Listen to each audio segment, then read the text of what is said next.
Hey fellow tennis nerds, I hope all is well.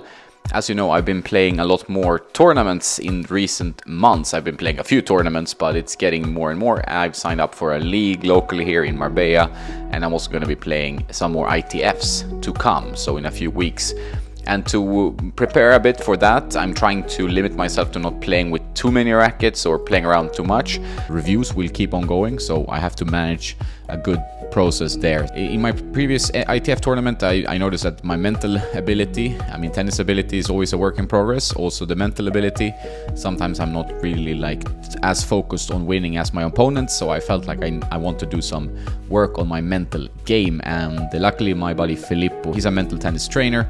He's written a book now, and we've done 2 sessions so far. So I've worked with Philippe before. You've seen sessions on this channel, and I'm doing a few more because I think this could be really beneficial, because I think this is one of my Achilles points when it comes to playing tennis, to stay mentally focused, because my focus goes up and down and my desire and drive is not always there. So I need to work on that, and we'll see how far it can take me in terms of playing more matches and using it in competitions. So there are a few videos to come. The first one was from our first session.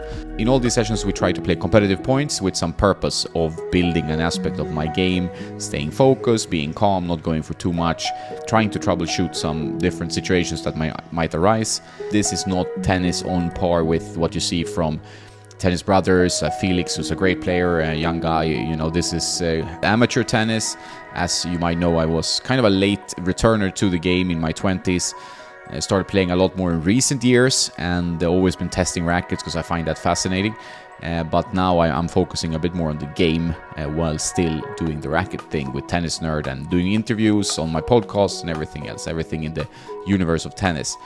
But I also find it to be a fun challenge to work on my game as well, because tennis is a lot about competing, and it's also a good way to learn more about yourself and develop certain aspects of your personality that you can benefit from in other areas of your life, because it kind of mimics life in a way, tennis. So I hope you can learn something from this series, or laugh at my mistakes, whatever you get enjoyment from it. I'm gonna also do some other competitive match play from other players, lower level, higher level, so keep your eyes peeled on that.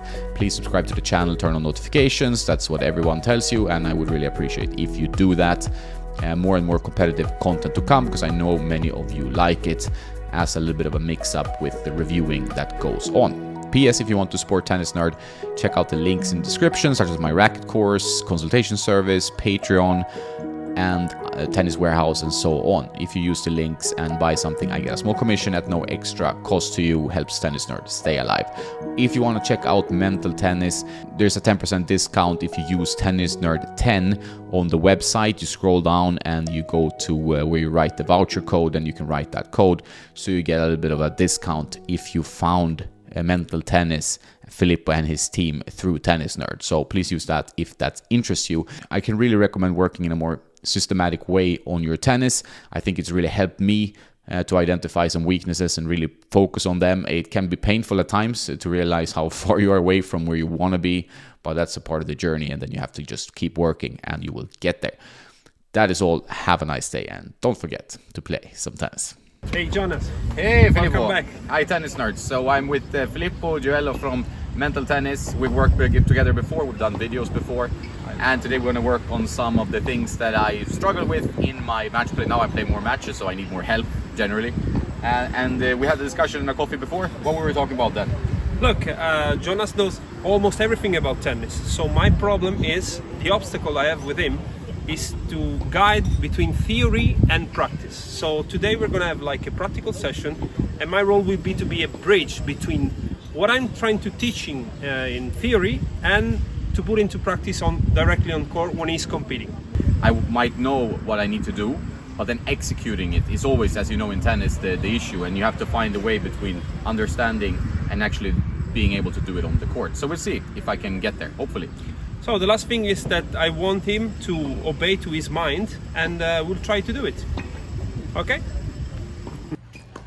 So it's so important to play points and work on your competitive play, not only hit and have fun on the court. Obviously it's always important, but I really learned a lot by playing more and more points, and the more I play, the more fun it gets. But my issue has always been a little bit that I go for too much too soon, stress too much. Like here, I tried too much to go into the corner, which was probably the right shot, but here I'm trying generally to not push too much, but it's a little bit pushy tennis in a way, you might argue, but to keep it consistent, and only attack when I have a good position in the court, when the ball is short, and try to play as clever as I can, try to play as smart tennis as possible, which is not supernatural. I like the flashy, I like to go for a lot very soon, so this has been a work in progress, but it's getting better. And obviously on clay, you play a lot more on clay generally here in Spain, and it's better for my knees, and I feel like I need a lot more patience on clay generally. So I've seen that improve over time, and I'm feeling more confident on the tennis court. I think it helps a lot when you know your racket a bit better to talk to you fellow nerds or people who have problem with rackets, as I have had for most of the time. But just playing with one racket and a string, has helped quite a lot to feel more confident about my tennis. So that I can 100% recommend. And I'm going to have a frame for 2023. I have a lot of reviews coming in, and first impressions always on Patreon for you who are interested. But I'm definitely going to have one racket for this upcoming season. I want to play it a bit more seriously, and I want to give my tennis the opportunity to grow more naturally and have a bit more of a competitive edge to it, which has not been there because I've been focused on finding rackets, creating content, and not really improving so much my own game. But these sessions with Philippe has really helped because he focuses a lot on playing competitively, but also playing smart, not going for too much, playing within your game, within your reach, within your skill level, and not trying to hit the ball like Federer when you're not Federer, for example, which is something a lot of players do, and I've been guilty of that over the years as well. So I want to play a bit more within myself. So yeah, good session. We've had a few sessions since this one. There will be more coming with different themes, so hopefully you're into this stuff. But I feel like this first session was generally pretty good. Philippe had a little bit of a knee problem here, as you might see, a bit strapped. We're all not super young anymore, so I think we have injuries from time to time. We all do, tennis players, so you need to just manage it and not overplay, of course, and make sure that you stretch, you warm up, you strengthen your body.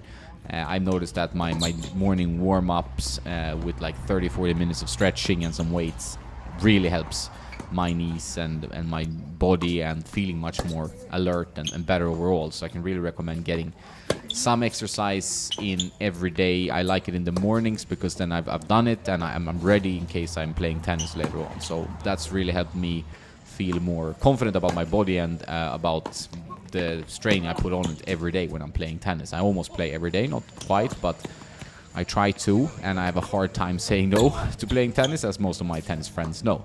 I always enjoy it. There I went for too much, for example. But this type of return is good. It's within the margins.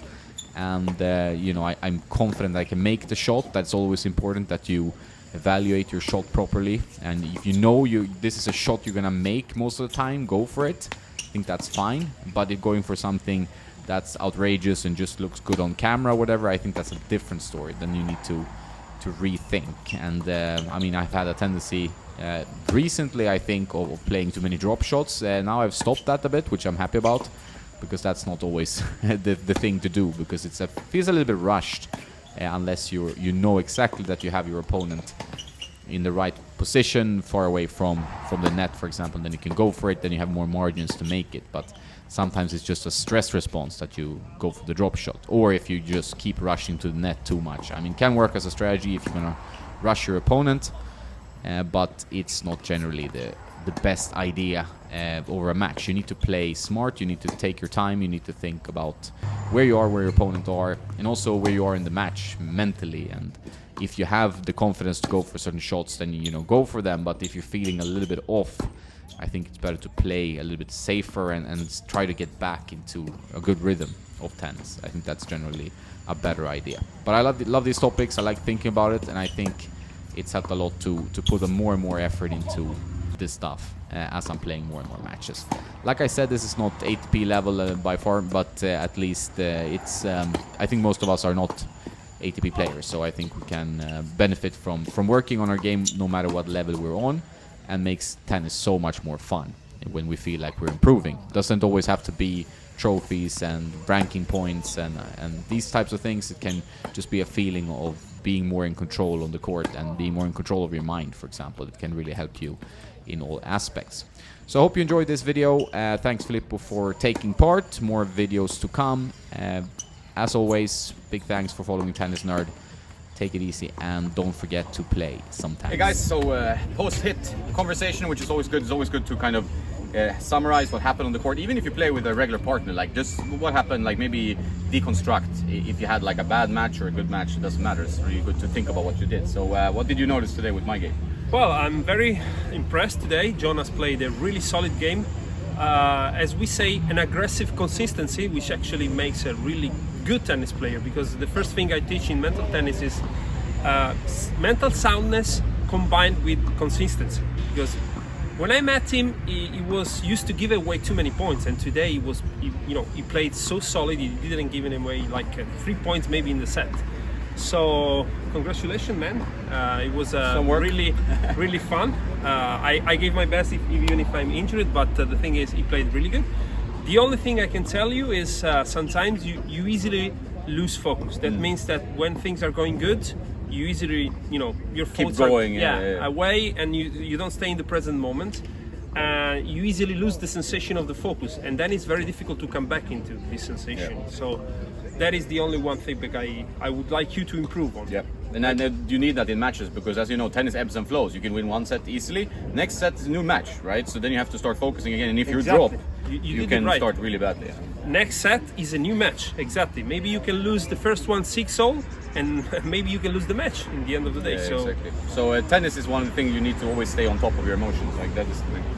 Okay, Good session. Great. Well Keep done. working. Enjoy, guys. Bye, guys.